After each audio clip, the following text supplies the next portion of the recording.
అందరూ బాగా చూసుకుంటారు. ఆన్ సెట్స్ కదా, అంటే ఆడియన్స్ నుంచి మీకు ఆల్రెడీ రియాక్షన్స్ వస్తాయి కదా. కొంతమంది రిసీవ్ చేసుకున్నారు, కొంతమంది రిసీవ్ చేసుకోలేదు. కొంతమంది చాలా బాగుంది, మాకు నచ్చింది అని చెప్తారు. కొంతమంది నా తెలుగుని ఎంజాయ్ చేస్తారు, అంటే ఇప్పుడు నేర్పించుకున్న స్టేజ్ కదా, సో ఆ స్టేజ్ని కొంతమంది ఎంజాయ్ చేస్తారు. కానీ కొంతమందికి ఎందుకు తెలుగు రాకుండా అమ్మాయిని తీసుకువచ్చారు, ఎందుకు ఈ అమ్మాయి కావాలి, చీ దరిద్రంగా ఉంది, చీ అసహ్యంగా ఉంది, చీ చూడడానికి బాగలేదు, నాకు ఇంకా మంచి మంచి అమ్మాయి ఉన్నారు తెలుగులో, ఎందుకు ఈ అమ్మాయిని తీసుకువచ్చారని కొంచెమంది తిడతారు.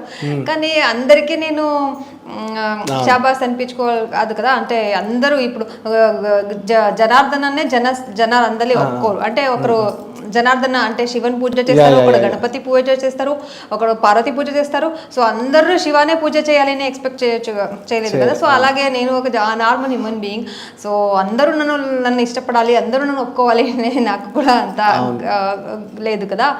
సో కొంతమంది చాలా బాగా రిసీవ్ చేసుకున్నారు, ఎక్కడ వెళ్ళినా కూడా గుర్తింపిస్తారు, చాలా మంచిగా సపోర్ట్ చేస్తారు. కానీ కొంతమంది తెలుగు లేకుండా అమ్మాయి వద్దు వద్దు అని కొంచెం బ్యాడ్గా చెప్తారు. కానీ నాకు తెలీదు how to impress them. But నిజం మీరు అన్నట్టు మనం ఐస్ క్రీమ్ కాదు అందరికీ నచ్చడానికి, సెట్ ఆఫ్ ఆడియన్స్కి నచ్చుతూ ఉంటారు. బట్ ఇప్పుడు థింగ్ ఏంటంటే ఆల్రెడీ ఒక యాంకర్ అనే వాళ్ళు అన్ని ఇయర్స్ నుంచి రన్ అయిన వాళ్ళు ఉన్నారు మీకన్నా ముందు. సో అంటే మనకు ఒకటి ఉంటుంది కదా, ఆల్రెడీ వాళ్ళు ఎస్టాబ్లిష్ అయ్యి వాళ్ళ జనాలకి బాగా రీచ్ అయ్యి ఆ షో కంటూ తెలుగులో ఇంత మంచి పాపులారిటీ ఉంది, అసలు మీరు ఎక్స్పెక్ట్ చేయకుండా దీనికి వచ్చారు. ఒక ప్రెజర్ అనేది ఉంటుంది, నేను వాళ్ళకన్నా బెస్ట్ ఇవ్వాలనే ఒక థింగ్ ఉంటుంది కదా, దాన్ని ఎలా పుల్ ఆఫ్ చేశారు ఏంటి?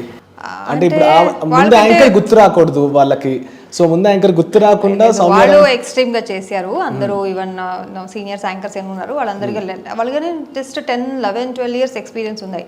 నాకు ఇప్పుడు 6-7 months ఎక్స్పీరియన్స్ ఉంది. సో చాలా తేడా ఉంది కదా. ఒక ఎక్స్పీరియన్స్ ఒక లెవెల్కి వెళ్ళిన తర్వాత మేబీ ఆడియన్స్కి నచ్చొచ్చు నేను చేసిన పర్ఫార్మెన్స్. అంటే వాళ్ళు చాలా మంచిగా డ్యాన్స్ చేస్తారు, నేను డ్యాన్స్ చాలా డల్లు, నాకు డ్యాన్స్ సీన్స్ ఏం రాదు. సడన్గా కొన్ని వర్డ్స్ కూడా వాళ్ళు ఈ స్కిట్లో చెప్తే నాకు అర్థం కావట్లేదు, తర్వాత అది ట్రాన్స్లేషన్ చేసుకుని చెప్తాను. సో డ్యాన్స్ కూడా ఇప్పుడు ఇంప్రూవ్మెంట్ చేసుకుంటున్నాను. ఏంటంటే నేను ఎక్కువగా డ్యాన్స్ ప్రాక్టీస్ చేస్తే నేను ఫస్టే ఏం చెప్తా సన్నగా ఉన్నాను. నేను అలాగే కొంచెం మంచి డ్యాన్స్ చేయాలి అని డ్యాన్స్ క్లాస్కి వెళ్ళాను. ఇప్పుడు ఉన్న వెయిట్ మళ్ళీ తగ్గిపోయింది. తర్వాత నా డైరెక్టర్ అయ్యో మీ డ్యాన్స్ గిన్స్ నేర్పించుకుందామా, మంచిగా బాగా తినేసి కొంచెం గుండా రావాలి, మళ్ళీ ఇంకా సన్న అవ్వద్దు అని చెప్తున్నారు. సో క్లాస్కి వెళ్తే డ్యాన్స్ క్లాస్కి వెళ్తే సన్నగా అయిపోతాను. అట్లీస్ట్ మినిమం 15 days కంటిన్యూస్గా డ్యాన్స్ చేస్తే అఫ్ కోర్స్ సన్నగా అయిపోతాను. సో ఎవరికైనా డయట్ చేయాలి, కొంచెం సన్నగా కావాలంటే డ్యాన్స్ క్లాస్కి వెళ్తే చాలు, 100% సన్నగా అయిపోతారు.